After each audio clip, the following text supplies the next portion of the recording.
Communist പാർട്ടിക്ക് അശേഷം ഭയപ്പാടില്ല. ഈ തെരഞ്ഞെടുപ്പ് സർക്കാരിൻ്റെ ഒരു വിലയിരുത്തലായാൽ കമ്മ്യൂണിസ്റ്റ് പാർട്ടിക്ക് ഭയപ്പാടില്ല. ആ വിലയിരുത്തലിൽ ജനങ്ങൾ സർക്കാരിനെ അനുകൂലമായി വിലയിരുത്തുമെന്നും രാഷ്ട്രീയമായും വികാരപരമായും സർക്കാരിനെ പിന്താങ്ങുമെന്നും ഉറപ്പുണ്ട് കമ്മ്യൂണിസ്റ്റ് പാർട്ടിക്ക്.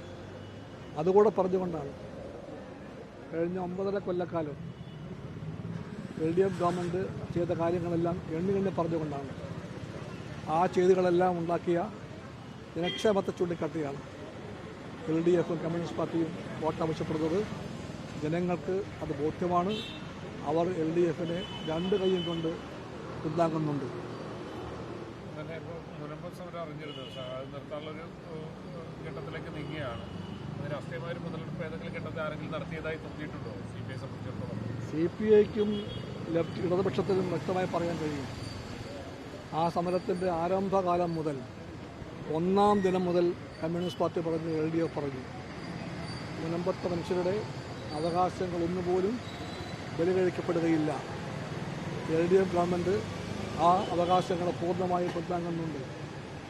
എല്ലാ പ്രതിബന്ധങ്ങളെയും മറികടന്നുകൊണ്ട് മുനമ്പത്തെ പാവങ്ങളുടെ അവകാശങ്ങൾ, ഭൂവകാശങ്ങൾ അത് പരിപാലിക്കപ്പെടും വരെയും അവർക്കൊപ്പം നിൽക്കുമെന്ന് കമ്മ്യൂണിസ്റ്റ് പാർട്ടി പറഞ്ഞു, നിൽക്കുകയും ചെയ്തു.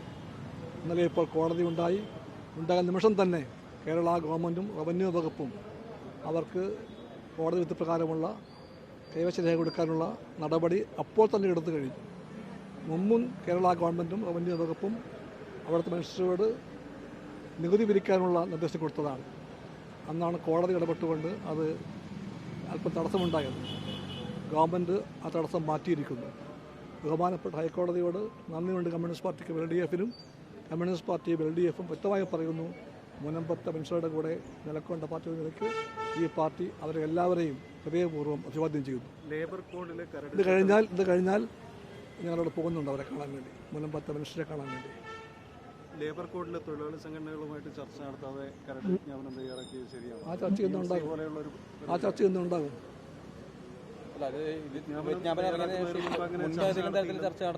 അതേപ്പറ്റി ബഹുമാനപ്പെട്ട മന്ത്രി പറഞ്ഞു കഴിഞ്ഞു. അതിനപ്പുറം ഒന്നും പറയാനില്ല.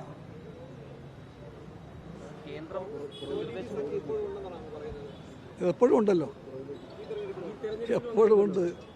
കേരളത്തിലെ കോൺഗ്രസ് ഉണ്ടെങ്കിൽ ആ കോൺഗ്രസ്സിന് അന്ധമായ ഇടതുപക്ഷ വിരോധവുമുണ്ട്. അത് രാഷ്ട്രീയമല്ല. മഹാത്മാഗാന്ധിയുടെ പാർട്ടിക്ക്, നെഹ്റുവിൻ്റെ പാർട്ടിക്ക് ഈ അളവിൽ അന്ധമായ ഇടതുപക്ഷ വൈരം ഉണ്ടാകാൻ പാടില്ല. പക്ഷേ കേരളത്തിലെ കോൺഗ്രസ്സിന് അതുണ്ട്. അങ്ങനെ ഒരു ഇടതുപക്ഷ വൈരം ശീലമാക്കിയ പാർട്ടിക്ക് സ്വാഭാവികമായിട്ടും കൈകോർത്ത് പിടിക്കേണ്ടി വരും BJPയോട്, ന്യൂനപക്ഷ വർഗീയതയോട്. അത് ശീലമാക്കിയ പാർട്ടിയാണ് കേരളത്തിലെ കോൺഗ്രസ്. കഴിഞ്ഞ ദിവസം അടൂർ പ്രകാശ് CPI UDFിലേക്ക് സ്വാഗതം ചെയ്തിരുന്നു. അദ്ദേഹം തുടർച്ചയായിട്ട് സ്വാഗതം ചെയ്യുന്നുണ്ട്. അങ്ങയുടെ ശ്രദ്ധയിൽ പെടുന്നുണ്ട്. അന്ന് ഞാൻ ചിരിച്ചതാണ്. എപ്പോഴും ചിരിപ്പിക്കല്ലേ. അപ്പോൾ തന്നെ ഈ ശബരിമല വിഷയം അറിയാമല്ലോ.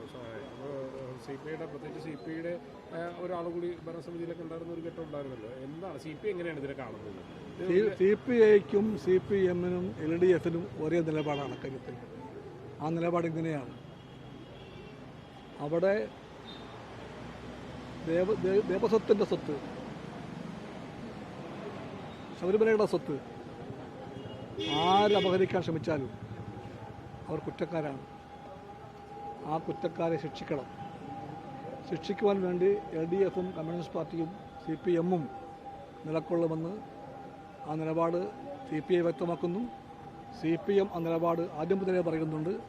ഇതെല്ലാം ആശയക്കുഴപ്പമില്ല. ആറ് തന്നെ ആയാലും, X ആകട്ടെ Y ആകട്ടെ, ദൈവത്തിൻ്റെ സ്വത്ത് അപഹരിക്കുന്നവർ ആരായാലും കള്ളന്മാരാണ്. ശിക്ഷിക്കപ്പെടുക. അതൊക്കെ ഉചിതമായ സമയത്ത് അത് ചെയ്യാനുള്ള കെൽപ്പ് പാർട്ടിക്കുണ്ട്.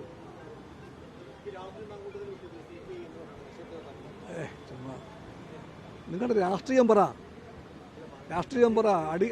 അടിക്കേട് സമൂഹ മധ്യേ അവകാശത്തിൽ പ്രവർത്തിക്കുന്ന ആളെപ്പറ്റി എപ്പോഴും പറയല്ലേ.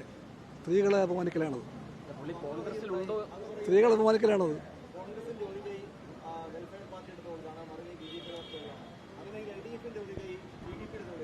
അല്ലല്ല. അല്ലല്ല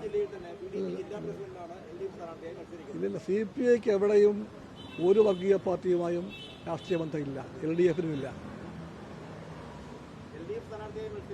എൽ ഡി എഫിനും സി പി ഐക്കും കേരളത്തിൽ എവിടെയും ഒരു വർഗീയ പാർട്ടിയുമായും രാഷ്ട്രീയ ബന്ധമില്ലെന്ന് ഞാൻ പറഞ്ഞത്.